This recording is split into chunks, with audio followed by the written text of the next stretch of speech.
Hey everyone, and welcome to another video. I am Mike B, and today I'm going to be remaking a video that I made a couple years ago, and hopefully I'll do a better job explaining it and kind of going over the subject this time. And it's going to be something that not a lot of you probably actually care about, but the ones who do, that have asked me about this and what my opinion is on it, I'm going to make a video on having a helmet, specifically a ballistic-ish helmet, like a military helmet, in a shit-hit-the-fan scenario.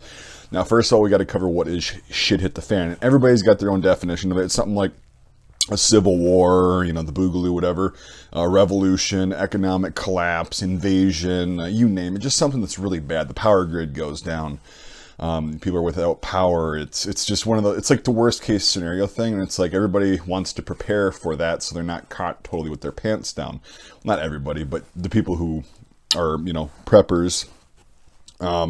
Kind of, they have things to just, you know, it's the same as buying an extra couple pounds of rice at the store just in case you have a bad storm or something coming and you get locked in your house, or you know, like up here we have snowstorms in the winter where there's sometimes where the plows can't get to us for a couple days because they have to get the towns and everything done first and whatever. So it's like, well, you're on your own at that point.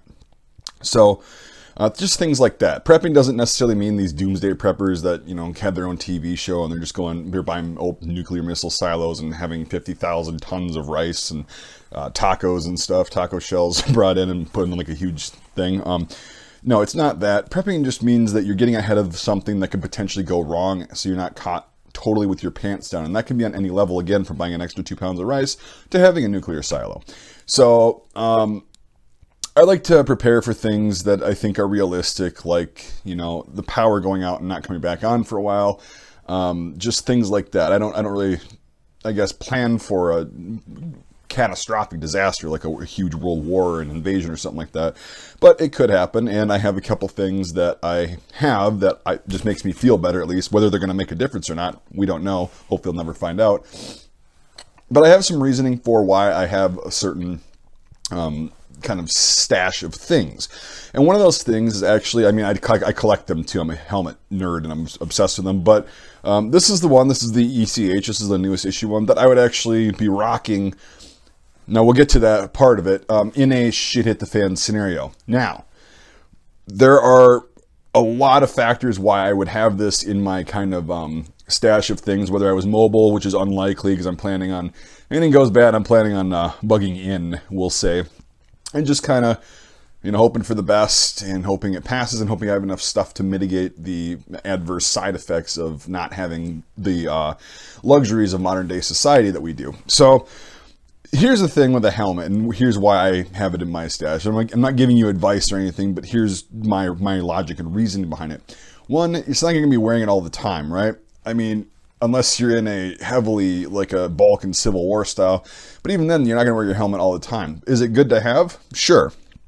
And the only reason that I would say a helmet's a really good thing is because it is one of the most important and critical parts, and also the least easy to repair parts of your body is your brain. And if that gets hurt or anything like that, your body is going to be permanently affected, and anything to mitigate an injury that doesn't necessarily have to be caused by a bullet or fragments or stuff like that, which we're going to talk about in a second, anything to mitigate that risk is a plus in my book. That's why a lot of construction workers and miners and stuff wear hard hats, right? They mitigate the risk of getting a head injury because obviously that was a problem back in the day, enough to where they said, hey, we, just like in the military, we need something to protect this vital part of the body.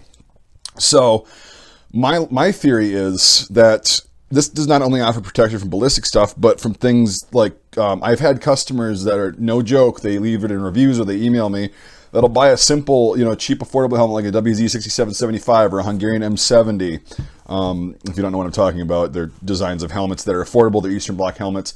And although they're not super good compared to composite helmets ballistically, which I'll talk about either a little bit in this video or another video, they still, people were cutting down wood. They were doing some tree trimming in one instance, and a log literally fell on this person's head. And if they wouldn't have had that helmet on, they would have probably been hospitalized or worse. Now, is it a good idea to have a steel helmet or a ballistic helmet? Do you actually, why do you need this? Why couldn't a hard hat or something like that work that's lighter? Well, because in that kind of scenario, I want something where I only have to have one of it. I know it's pretty funny with me saying that. But I'm talking about if I were somebody else that didn't have a collection of all these freaking helmets from the First World War until present day. If I'm going to have one thing, because I don't want to have it super cluttered in case I have to go somewhere, I want it to serve a multifunction role, and that would be, you know, protection. Yes, there is a disadvantage as you do sacrifice some weight. These military helmets, if you don't know, are not lightweight. They're not like a hard hat. They have some weight to them. They're made out of steel and or composite materials that are stronger than steel, but still about as heavy as steel. And you do trade off weight for, you know, convenience and practicality, but again, it serves more than one purpose. And a hard hat serves relatively a very small, it prevents you from bonking your head on stuff or falling stuff. And they're usually not reusable too. So that's the thing, is a lot of times hard hats will crack or they'll bend, and then their integrity, and it's easy, you just swap out for a new hard hat. Steel and Kevlar, they tend to be more reusable if you get like a dent in it or something like that than a hard hat. So that's another thing. And also another little perk that you might not think of is if you are traveling out in the woods and you're bugging out and doing all that fun stuff during shit hit the fan, these do make nice pillows, especially the ECH and ACH style with the pads in there. They actually make really good pillows, so you don't have to actually carry a pillow if you're a bitch like me and need a pillow in order to get any sort of real good sleep, even out in the field. That's kind of half tongue-in-cheek. Like, they make an okay pillow, but they're hot to wear. They are in the heat. They suck to wear in the heat. That is a disadvantage. They are heavy, but then you can build up your neck muscles. But again, if you're hiking or something through the woods, especially at night, which is unadvisable in my opinion, but if you're hiking or doing something like that and you happen to bump your head fairly hard or you fall, you know, which is a pretty common thing, this helmet serves a lot of purposes for protection against just everyday kind of injuries that all of us are susceptible to every day, or when you're doing something like cutting wood down, or, you know, doing something where some rocks might fall on you if you're climbing up something.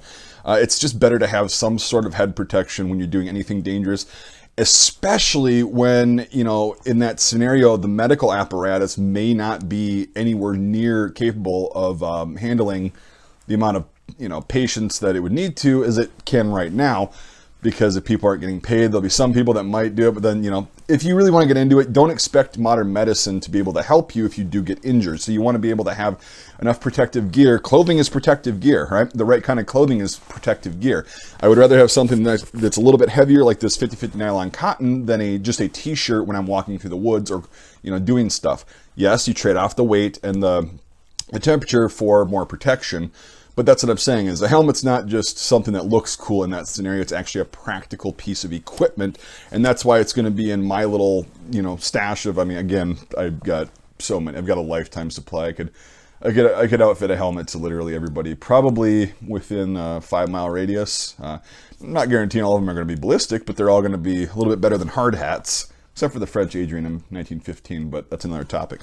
Anyway, I will be making a video too, because I had made one before that was kind of in the series that I kind of wanted to do, because I love helmets and I kind of want to start doing practical surplus again, stuff like that, and kind of incorporating my passions with modern day things, because obviously shit hit the fan over this past year has been something that's been talked about almost non-stop ad nauseum. So I figured I'd incorporate my passion and my hobby into a modern day topic and just tell you why I think the way I do. You could disagree with me, and I totally get that. Hey, some people are like, hey, a helmet's a stupid thing. It's unnecessary. I'd rather have a 10-gallon hat, or, you know, something that's like a cowboy hat to protect against the sun because of where I live. That's totally fair, and I totally get that. And I'm not saying that you're wrong or anything. I'm just saying different strokes for different folks, and this is something. I'll also have a hat, but I will also have one of these as a backup for in case I'm doing something that I just talked about. So I will be doing another video on whether, you know, composite or steel is better. There's a lot of factors into that. So let me know if you want to see that video. If you're watching this, more than likely you probably do, especially if you're new to this and you're on a budget, because there are factors that go into play with affordability and all that stuff. But that's an entire video on its own. I think this has already gone on long enough. So if you have any questions, I'll try to answer them. I'm not an expert. I'm just a guy that's been collecting, and I think about these, you know, catastrophe things every once in a while, because it is possible, but unlikely.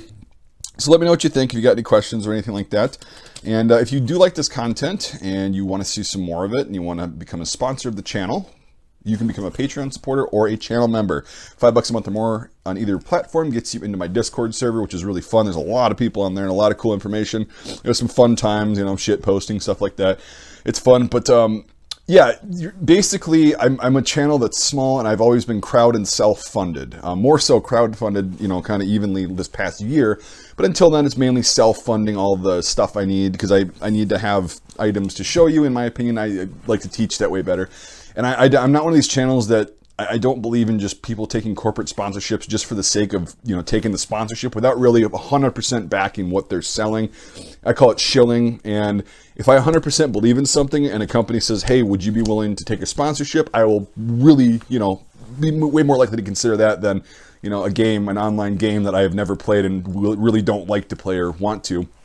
Things like that. Anyway, you get the picture. So if you want to do that, that's great. Crowdfunding has been allowing me to do some really cool content this past year, and this year it's about to get real awesome. So that's fine. If you can't support the channel financially, but you still want to kind of support, you can do that by favoring the algorithm, by hitting the like button, you know, the thumbs up, you know the drill. Subscribe to my channel if you haven't already, and throw in a comment with what you thought of this video in the comments. That actually does help the algorithm. So that's another way.